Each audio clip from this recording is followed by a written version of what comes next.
شحنت لهم بوقف هذا بتعب.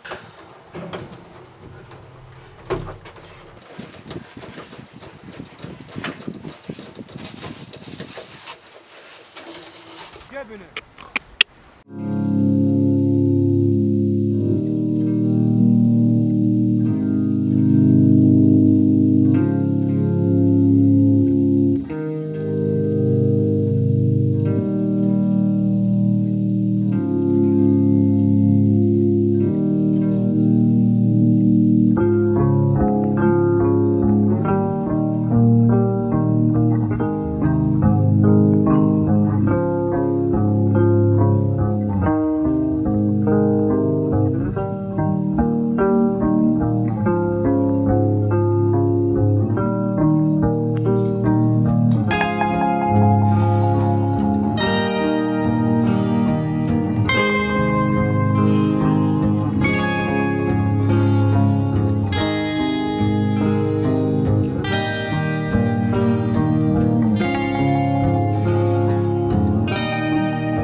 Bismillahirrahmanirrahim.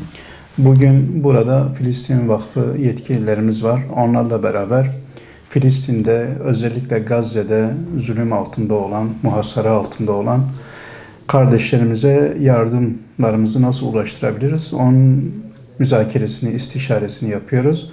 İnşallah Gazze'deki kardeşlerimize, Türkiye'deki hayırseverlerimizin yardımlarını ulaştıracağız. Bu konuda kendileriyle beraber bir işbirliği protokolü imzalayacağız ve inşallah Gazze'deki kardeşlerimize, başta yetimler olmak üzere, dullar olmak üzere, oradaki şehit ve tutuklu ailelerine inşallah yardımlarımızı ulaştıracağız. Ve bununla beraber yakın zamanda orada bir zeytin ağacı vakfiyesi projesi var. Onunla alakalı da inşallah çalışmalarımızı başlatacağız ve Türkiye'deki hayırseverlerimizin yardımlarını inşallah Filistin'deki kardeşlerimize daimi bir gelir olmak üzere inşallah aktaracağız ve orada o hayırseverlerimizin bu hayırları devamlı bir şekilde orada inşallah işlenecek. Belki de bir ömür boyu onların amel defterlerine hayırların yazılmasına sebep olacak inşallah. Şimdi inşallah Filistin Vakfı Başkanımıza sözü bırakıyorum. O projeyle alakalı, Gazze'deki sıkıntılarla alakalı inşallah bize biraz malumat verecek. Bismillahirrahmanirrahim. Elhamdülillahi Rabbil alemin. Ve salatu ve selamu ala seyyidina Muhammed ve ala alihi ve sahbihi ecma'in.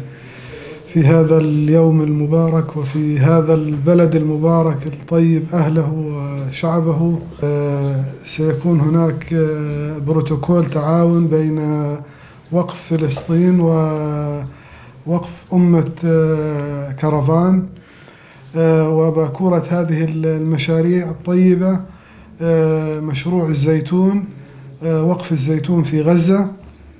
وهذا المشروع يعني جاء نتيجة الحصار والظلم الذي يتعرض له الإخوة في غزة، فكان الاتفاق والقرار على أن ينفذ هذا المشروع في داخل غزة. وبإذن الله عز وجل يعني سينطلق هذا المشروع خلال الأيام القريبة القادمة. وفكرة هذا المشروع هي 250 دنم تنفذ على مراحل بما مجموعه 12500 شجرة، وقد تزيد بعد ذلك بإذن الله عز وجل من هذا الشعب المعطاء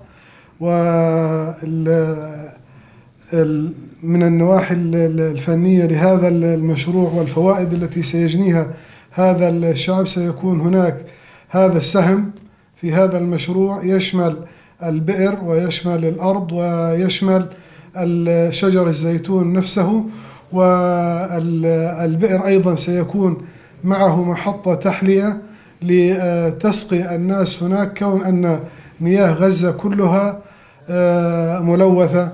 وللإخوة المساهمين سيكون لكل شخص سهم زيتون بشجرة مرقمة، وسيكون له شهادة وقفية وصور فيديو. عند قطف الثمار أيضا سيكون هناك توثيق لهذا الإنجاز في هذا المشروع الطيب في ذلك البلد الطيب من هذا الشعب الطيب والمبارك. لماذا تم اختيار الزيتون؟ لأنها شجرة مباركة وفي أرض مباركة، ومعروف أن أرض فلسطين بارك الله عز وجل فيها وقدسها، ونجيناه ولوطا إلى الأرض التي باركنا فيها. ادخلوا الأرض المقدسة التي كتب الله لكم. والزيتون أوصى به الرسول صلى الله عليه وسلم بزيارة المسجد الأقصى، فإن لم تؤتوه فابعثوا بزيت يسرج فيه. لهذا كان اختيار الزيتون، ويعني كما قال الله عز وجل: وشجرة تخرج من طور سيناء تنبت بالدهن وصبغ للآكلين. فهي شجرة مباركة أيضا بارك الله عز وجل فيها، وإن شاء الله يكون منها الخير الكثير بإذن الله عز وجل. Allah-u Teala kendilerinden razı olsun. İnşallah biz de Umut Kervanı olarak gerek yurt içinde gerekse yurt dışında kalıcı projeler yaparak dünyadaki mazlumların, mağdurların, ihtiyaç sahiplerinin yardımına koşmak istiyoruz. Bu proje de gerçekten de çok güzel bir proje. İnşallah orada ekilecek olan zeytin ağaçlarından elde edilecek olan ürünlerle oradaki halkın o yaralarına merhem olacak, o açlıklarına, o mağduriyetlerine ve oradaki o işsizliğe biraz da istihdam olacak inşallah. Ve onlar inşallah orada istifade edecekler. Bizler de Umut Kervanı olarak o mübarek beldelerde hayırseverlerimizin bir dikili ağacının olmasını istiyoruz. Onları hayra davet ediyoruz. İnşallah onların Umut Kervanı aracılığı ile Filistin Vakfı ile beraber orada yapacağımız bu güzel projeden dolayı amel defterlerine devamlı yazacak hayırlar yazılmasını Rabbimizden temenni ediyoruz. İnşallah hayırlara vesile olur.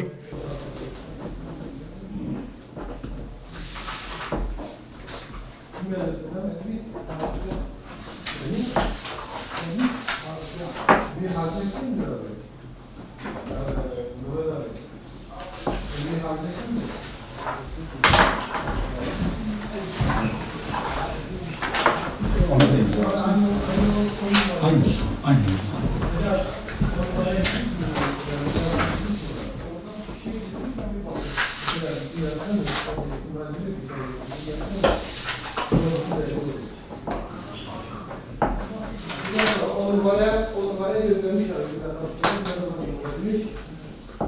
Hı.